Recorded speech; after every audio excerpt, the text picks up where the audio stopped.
Hello, and welcome to today's first episode of our new mini documentary series, Through the Artist's Eyes.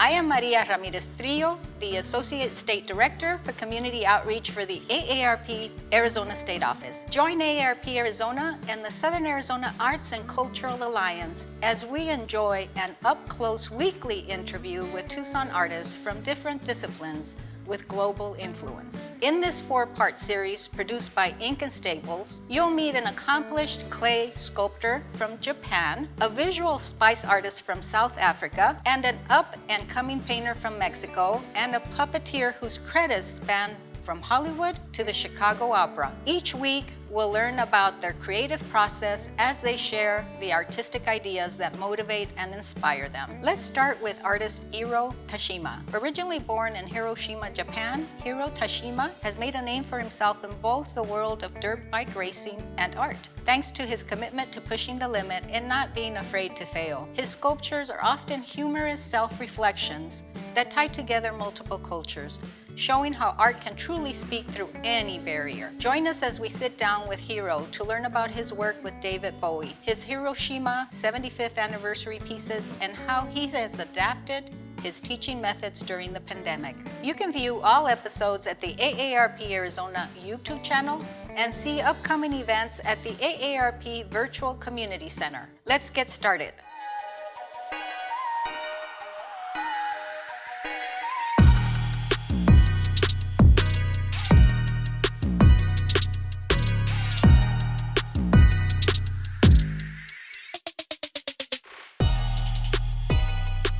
Now that's how you make an entrance. And the epically charming man behind the helmet is sculptor Hiro Tashima. But maybe we should let him do the introductions. Hello, this is Hiro Tashima. I work with clay. But this isn't really the clay we'll be talking about today. This is. Since I was a child, I was always making, little things. And then my parents gave me, instead of giving me the toy, he said, "Hey, Hiro, why don't you make something out of this?" So he gave me the milk packs and the scissors and tapes, and we just started making stuff. For Hiro, his passion for art and for tearing up the dirt have found an interesting crossover. When I was 16, I was starting to ride motorcycle. I kind of fight serious with the dirt, clay. And then dirt bike racing, also you have to, do the timing right, and then you push yourself and then break bones. And then I approach the art in the same way. Working method is, make sure you push the limit, don't give up, and then kind of keep practicing and trying hard, and then you can get to the next level. So that was my approach to the art also. When I was in Japan, I was ceramic major, so I could take only ceramics as a studio course. And then when I was in Baltimore, I got accepted to come to the United States as an exchange student in '91. So I was in Maryland Institute College of Art in Baltimore.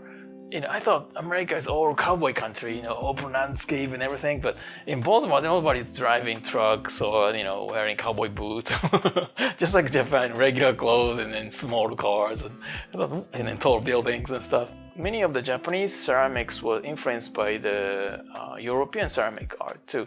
And so my professors and other people were very influenced at the time in 60s and 70s American ceramics. But they only get the looks of the pieces, but didn't get the meanings, why he or she did this. And then after I studied in Baltimore, I started to realize more about American art and about the meanings and so forth. It was so interesting to me. I could only speak broken English at the time, but when they had a show, I exhibited my sculpture with the all-student show, and then they gave me Best of the Show award. I was like, wow, what's going on? I cannot even speak English, but maybe my piece is speaking something. Yeah, so this is pescatore for the Italian pasta here with the little seafood here, and then this is Chinese dumpling, yamcha series, so drinking tea with the dumpling here. When I had a show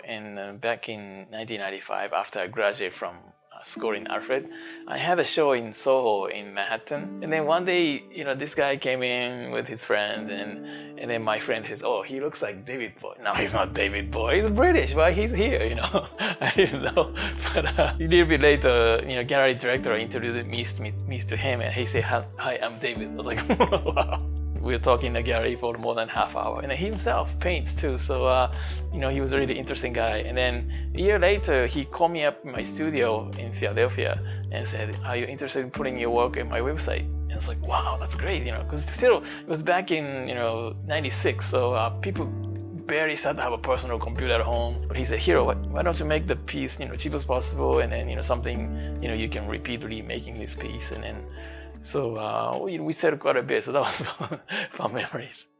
My grandfather was a firefighter in Hiroshima during the World War II, and the day before atomic bomb was dropped, he got a telegram from his grandmother that she was saying very ill.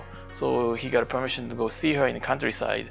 And then the same night he was trying to come back, but she hid his bicycle, so he missed the last train to go back into town. And next morning, August 6 in 1945, 8:50 in the morning, when he's trying to go to work, he saw the mushroom crowd from distance from the train station, and then see all the fires everywhere in the city. Last year was 75th anniversary since the memorial from Hiroshima bombing, so I wanted to make a larger piece of this guy. The first American movie I saw was King Kong 76. And so I wanted to make it like their poster. It has a B-29 airplane with the atomic bomb. For this piece, I had the Beatles cassette tape and the Beatles songs, because I learned this city of Tucson from the Beatles Get Back song. And then I was listening to the cassette tape when I was younger, learning English and so forth, listening to these songs. This banana part I started to use as a kind of image of myself as a Japanese American. So I'm yellow outside, but I speak English to live every day. So white inside kind of thing, and then yellow outside. This was the first version. I made a smaller piece, and then this became accepted for the Arizona Biennial Show in Tucson, Arizona.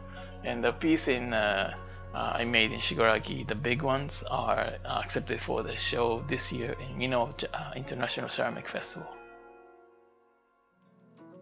While Hiro's pieces continue to be displayed in shows around the world, his real drive lies in teaching, which brought him here to Tucson, Arizona, as lead of the ceramics department at Pima Community College West.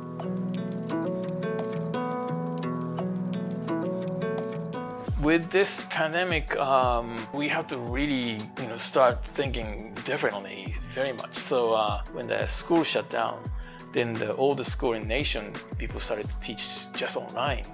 How do we do it? Maybe some student can work at home from their own tables and such, but some people didn't have a computer to be able to communicate, or some people don't have a Wi-Fi at home, and there are so many things we couldn't control. So some of the students needed to drop out because they couldn't continue. They don't have the equipment or the space, or so many reasons. Fourth semester, what the school came up with was doing hybrid style. So some parts of the day they can come to school, and then maybe rest of another 3 sessions they work at home, and a different class come in at different time. Or we try to have a distance, social distancing in the college itself too, so we don't have too many people in one time and so forth. Hiro sees his talent for sculpting as a tool for inspiration, not only for his aspiring students, but also for the public as a whole, working closely with the community to produce a number of larger-than-life pieces throughout Pima County.